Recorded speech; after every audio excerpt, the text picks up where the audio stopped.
The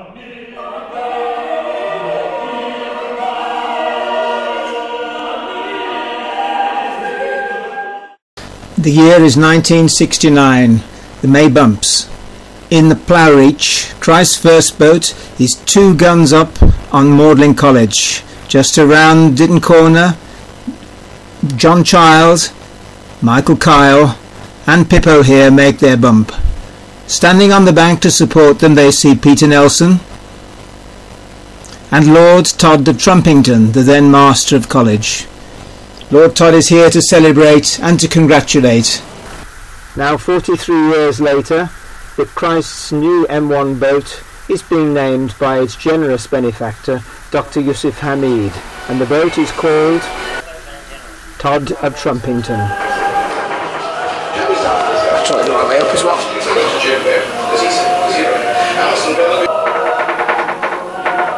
Price colours. Joining. Look enthusiastic. Stand both feet on it.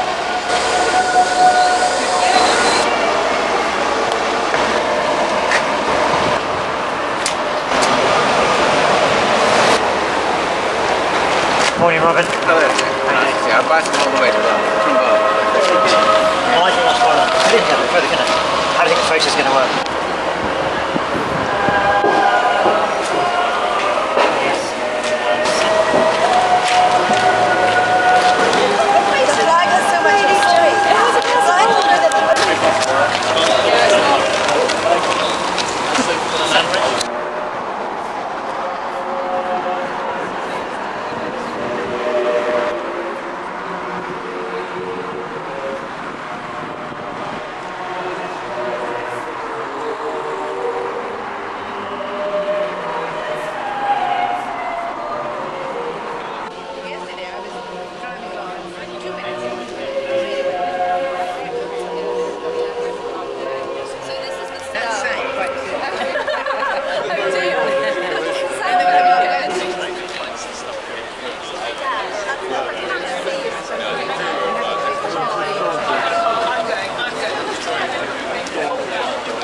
Boat Club.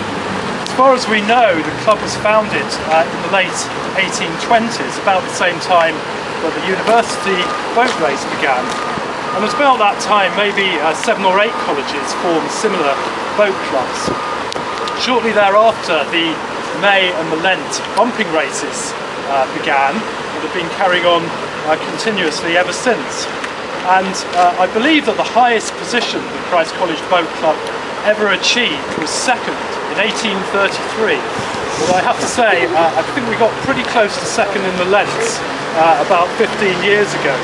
If you go upstairs and look at the plaque above the fireplace, it says this boathouse was built by subscription in 1887. The Master and Fellows provided the site. The plans were drawn up by R.S. Topham, resident member of the college.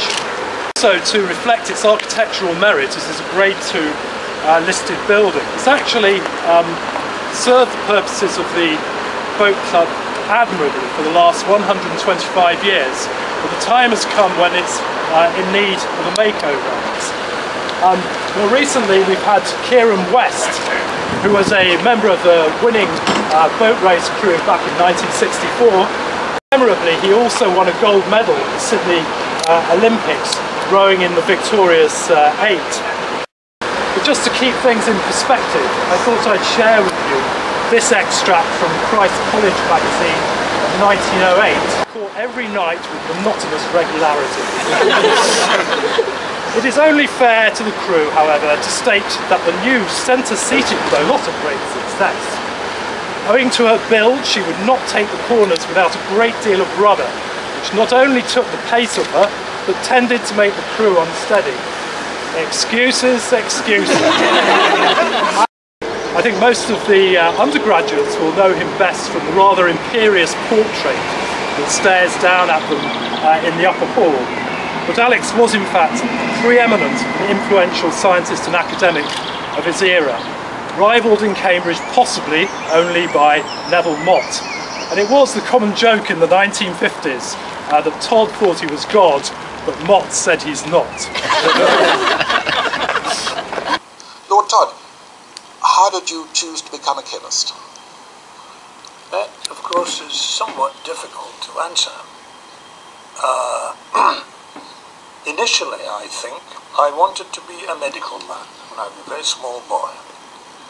And I got cured of that idea because one day I fell out of a tree, damaged my elbow, and had my arm straightened in what to me seemed such a brutal fashion that it cured me of any idea of being a doctor.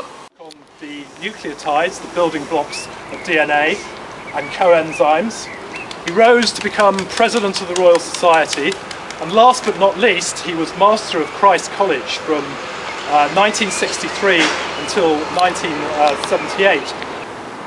Now, as far as I know, and Sandy may be able to correct me if I'm wrong, Alex never actually was a rower himself. It's possible that conditions on the Clyde in the 1920s and 1930s in Glasgow were not entirely conducive to rowing. He was, however, a very good hockey player, and I have to say that his stature, he was 6'5", and his build would have meant he had made an absolutely excellent rower if he had put his mind to it. Alex was also a great supporter of the boat club during his period as master, as he was of all of the sporting activities of the college. In the late 90s, when I was already in my 40s, and prior to that time, I and quite a lot of other fellows in the college tended to regard rowing as a sort of slightly disreputable activity, which damaged people's academic prospects and should be sort of mildly discouraged by the tutors. I have to say, having now been rowing on the Cam with my fellows crew for more than 10 years, I've come to realise what an enormously wonderful complement to academic study rowing is. It teaches physical and mental self-discipline, it teaches teamwork, and I really very much hope that we can all work together, young and old, in order to provide future generations of Christ College students with the opportunity to row and with enhanced facilities. And thank you for listening.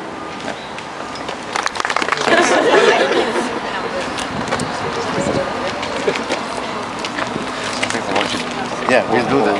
We will do that. We will do that together. I have a frustrated... You do. 1 second. Okay, come on, Sandy. I need your help. I need your help. Come on. And we need your thumb.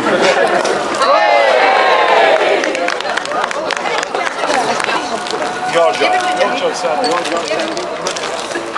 Your job.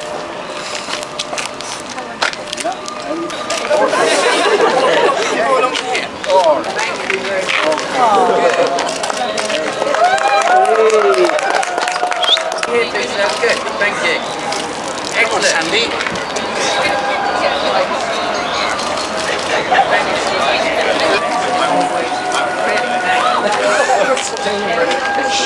That kind of wise and benevolent action at the start of campaigns is so crucial for the college and for developing plans like this. We managed the men's club, got 2 sets of blades and lengths, and the whole club was up 10 overall, with the women's side being in a really strong position. And coming into the Mays, our women are in a very strong position as well. And we've got 8 crews racing in the Mays, 1 fellows boat and 7 student crews. And we are really very grateful to have the new boat and to have the lovely name on it now. And I really also wanted to say a really big thank you to 225, our sponsors, who we're proud to show their name, and everyone's very happy to wear it on all of their kit. We're well recognised by the name of our sponsors now. But it needs to be expanded, and it needs to be expanded for two very good reasons. One of which is women. In my day, places like a monastery, there weren't any women. We need expanded changing and washing facilities. And secondly, to do with land training. Because now, if you want to get fit, you don't jump in the boat and row down the river, you get on an ergo machine, and not only do you get fitter that way, but also you can measure how fit the person is. So, waving there, oh, and Julian, our architect is there. This gives us over twice the space on the first floor that exists at the moment. Absolutely essential. Now, with the very great help of Dr Hamied, we've been able to, as indeed Nick said, we've been able to buy a piece of land there. So there's a piece of land there which is along that passageway at the right there, to enable us to expand sideways by 2 or 3 meters. This is the design, that's the front of it. And to get planning permission at the third time of asking, all of this needs money and time. And now we're deep into the process of detailed design, where we're doing things like, you see that coloured, different colour tarmac on there. A few months ago we were doing very, very deep drillings down to 15 meters to discover what the substructure is like here, so as to be able to design the foundation system. So we're getting really into great details. Tenders from builders, competitive tenders, of course, in the normal way. All with a view to starting work here in January 2013. So before that happens, we're going to have to move the club somewhere else. We're going to have to camp for a couple of terms on another boathouse, on another club. Nick is doing lots of research to find out where to go, and so that this can all be done. And the aim is to do this in the 2 terms, the Lent term and the May term 2013, and a bit of a long vacation, so it will all be ready in its new form for the Michaelmas term 2013. However, because it doesn't have any road access, we have, however, negotiated access through the Barclays Bank car park there, thank goodness. They've been very helpful. Thank you very much. Well done. I work for them. Tommy, is there much rowing in India? No. Is it a sport at all, or is it... Tradition from the British, yes, but not as much as there ought to be. It's still a cricket country. It is 100% cricket. We are a cricket country. Oops.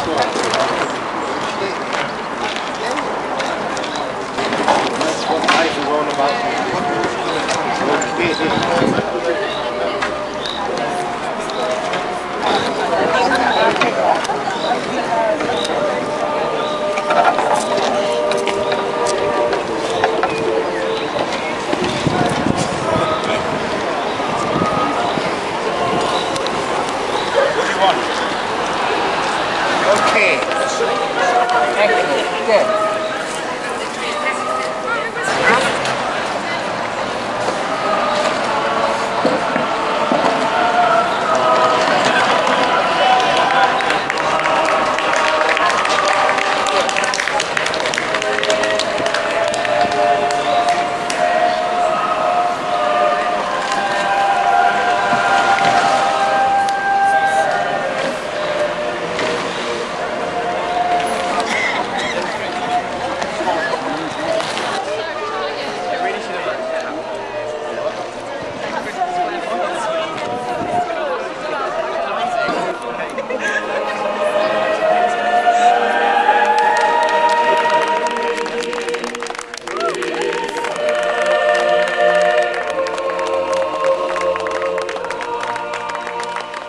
Well, we're going to go. Do you know Robin? To the Boathouse Club. No, I don't. Robin, this is Naomi, Hi. women's captain next year. Oh, jolly good.